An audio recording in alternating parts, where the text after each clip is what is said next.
BJP రాష్ట్ర అధ్యక్షుడు రామచంద్రారావు పక్కా బీసీల వ్యతిరేకి అని ఫైర్ అయ్యారు బీసీ సంక్షేమ శాఖ మంత్రి పొన్నం ప్రభాకర్.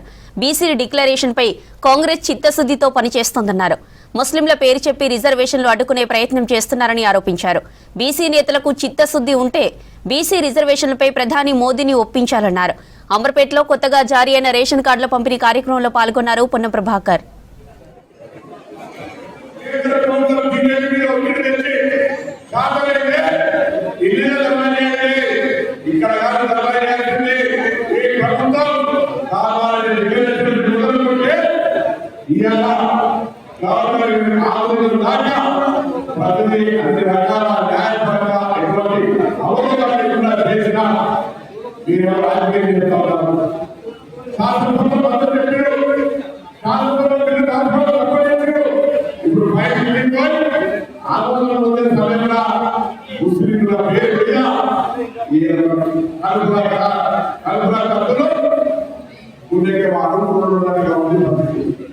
ఇది ప్రజాస్వామికంగా